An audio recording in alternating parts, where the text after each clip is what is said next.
sais bien que depuis longtemps, le jeu vidéo a très mauvaise réputation. Depuis le début, en fait, on lui reproche de ne parler que de guerre, de karaté, de combat et d'extermination d'aliens à coups de laser.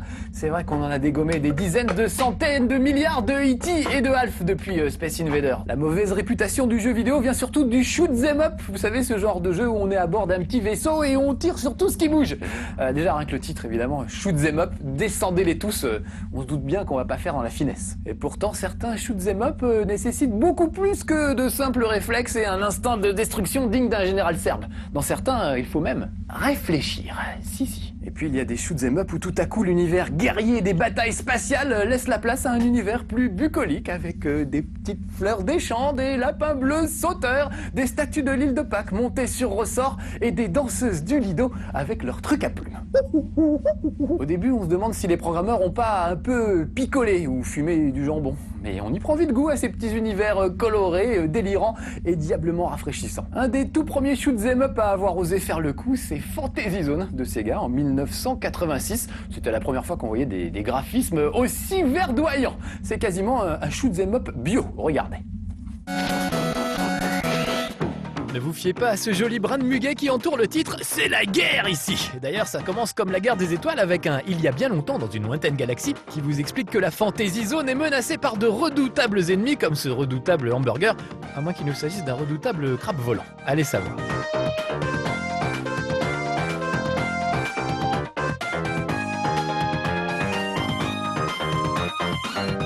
Avec ses décors verdoyants et fleuris et ses ennemis relativement peu effrayants comme cette escadrille de patates ou ces piranhas volants à l'appétit féroce, Fantasy Zone fut qualifié en son temps par certains poètes de cute 'em up. Cute, ça veut dire mignon en anglais.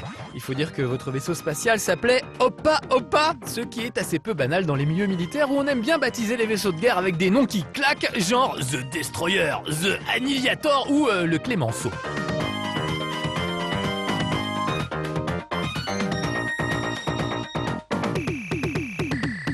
Côté musique aussi, on était assez loin d'une marche militaire, mais n'empêche que ce petit air guilleret vous donnait la niaque pour affronter des adversaires tous plus surprenants les uns que les autres.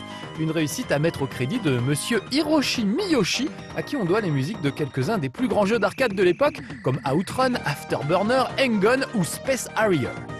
Même si on affrontait des monstres improbables à bord d'un vaisseau spatial avec des ailes de moucheron, le jeu tenait plutôt bien la route et connut un certain succès. Il fut adapté sur plusieurs consoles de salon comme la NES de Nintendo ou la Sega Master System.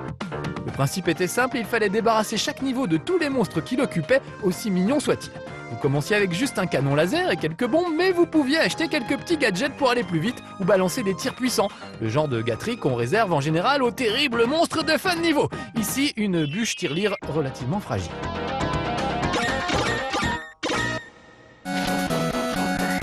Waouh, cool mec, trop fort Fantasy Zone. Tu flingues des bûches, c'est du délire. Eh oui, gros succès Fantasy Zone, et en plus il a fait des petits. Quelques années plus tard, les programmeurs de Konami nous ont pondu un shoot 'em up complètement délirant, Parodius. On sent bien que les gars devaient en avoir un peu marre de programmer du tir au pigeon bien viril et qu'ils se sont régalés à parodier les codes du genre. Résultat des courses, un véritable ovni, un truc hallucinant, exubérant, incompréhensible, à la limite de l'indescriptible, un peu comme la coupe de cheveux du chanteur de Tokyo Hotel, vous voyez? Nine. Et en plus, c'est à peu près d'aussi mauvais goût, mais c'est un régal, regardez.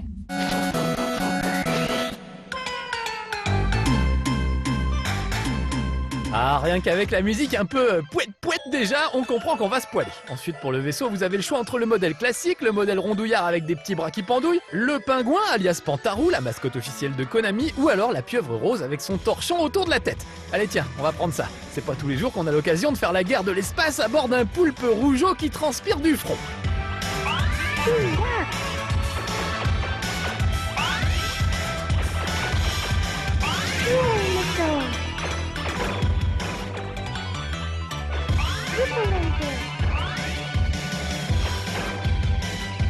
Parodius reprend à la lettre le principe génial d'un des plus grands shoot 'em up de tous les temps, Gradius, du même éditeur. Le principe de Gradius, c'est que votre vaisseau récolte des bonus que vous pouvez emmagasiner jusqu'au moment où vous décidez à les dépenser en plein vol pour acheter les équipements supplémentaires de votre choix. Ça permet de donner une dimension un peu stratégique au shoot 'em up. Ça peut paraître curieux de parler de stratégie quand on affronte des bateaux pirates à tête de chaton, mais croyez-moi, Parodius était un vrai bon shoot 'em up.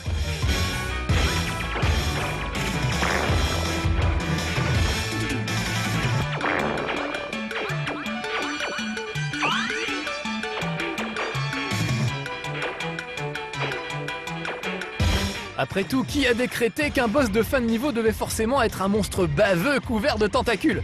Une danseuse de cabaret qui se trémousse du popotin en secouant ses plumes peut s'avérer tout aussi dangereuse et mortelle. Et puis dégommer à coups de laser les plus grands symboles de l'impérialisme américain, y a pas à dire, ça fait du bien. Ah, décidément, quel farceur ces Japonais! Dès qu'ils sont aux commandes d'un avion de chasse, ils ne peuvent pas s'empêcher de faire des blagues. Regardez Pearl Harbor par exemple. Et Parodius, bien sûr. L'humour japonais, c'est particulier quand même, hein, et des shoot'em up dans lesquels on affronte des statues de l'île de Pâques affublées de petits chapeaux ridicules et des poussins volants ne sont quand même pas légion. En revanche, on retrouve toutes les bonnes idées qui ont fait le succès de Gradius, comme le fait de pouvoir creuser certaines parties du décor à coups de laser pour se frayer un chemin, ou la possibilité de se faire escorter par 2 ou 3 boules d'énergie qui vous suivent à la trace, vous protègent et disposent des mêmes options que votre vaisseau. Missiles guidés, double tir, etc. Vraiment, en dehors des décors bariolés et des monstres débiles, Parodius et Gradius se ressemblaient comme 2 gouttes de saké. Difficile de garder sa dignité au milieu de ce carnaval permanent où des clowns vous balancent des bulles de savon, où des pingouins et des cloches de Pâques vous agressent, où les monstres hissent le drapeau blanc pour se rendre et où même les très traditionnels lutteurs de sumo collent au plafond. Nombreux sont les joueurs de bon goût qui ont préféré en finir en s'écrasant comme des kamikazes dans le premier cerisier en fleurs venu.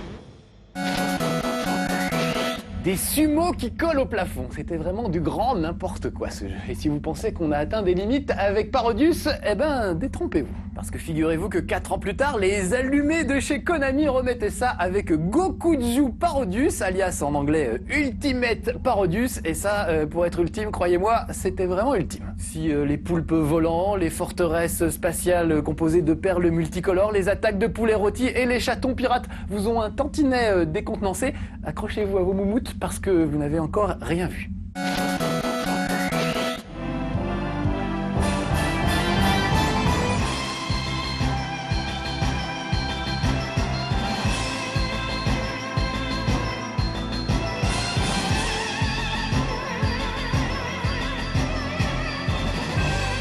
Et c'est reparti. En prime cette fois, il y a même un semblant de scénario puisque nos héros partent à la recherche d'on ne sait trop quoi, un trésor sans doute, et ils sont beaucoup plus nombreux que la première fois. Un peu trop nombreux peut-être même.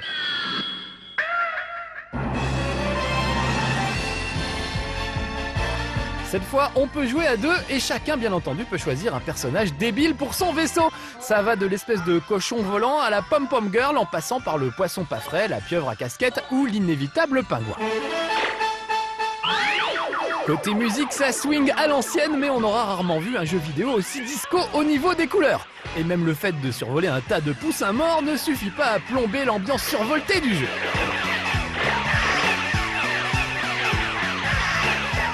On retrouve nos ennemis préférés, les cloches de Pâques, toutes sortes de volatiles agressifs, et allez savoir pourquoi, des chatons toujours aussi portés sur la piraterie, qui ne demandent qu'à se faire griller la moustache.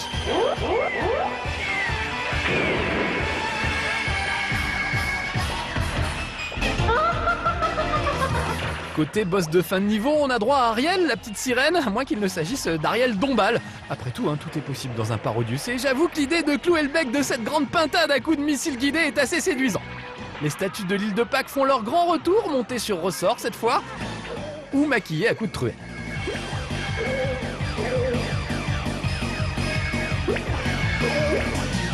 En jouant à 2, difficile de ne pas piquer de fou rire devant les trouvailles de Konami, comme les panneaux de signalisation qui indiquent un risque d'avalanche, la traversée d'animaux sauvages en plein milieu du parcours,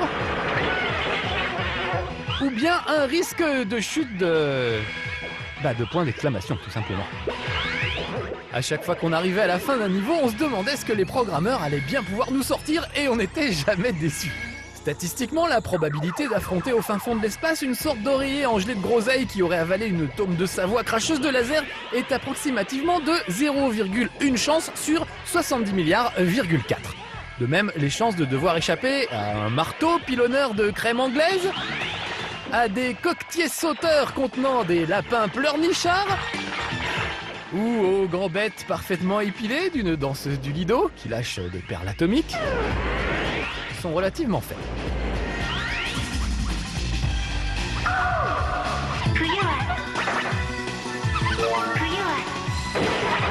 Sur Saturn, le jeu se terminait par une petite séquence animée où on pouvait voir les héros mettre la main sur un coffre au trésor.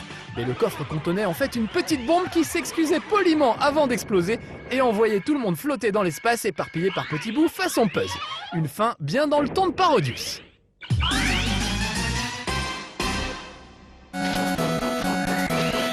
Vraiment, c'est dommage qu'ils aient arrêté l'alcool de riz, les petits amis de chez Konami, parce qu'on se marrait bien à cette époque. Et en plus, c'était des shoot'em up très réussis, parfois même plus réussis que des shoot'em up dits sérieux. De nos jours, il n'y a plus que les Simpsons pour oser parodier ouvertement d'autres jeux vidéo. Tiens, d'ailleurs, je vous recommande fortement celui-là. On y trouve des références à des tas de jeux du genre, comme par exemple Zelda, GTA ou Medal of Honor. Il y a même une séquence qui s'appelle Medal of Honor.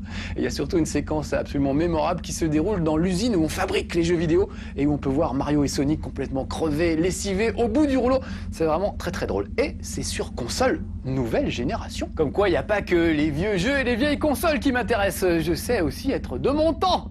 Allez, à bientôt les genoux. Lol.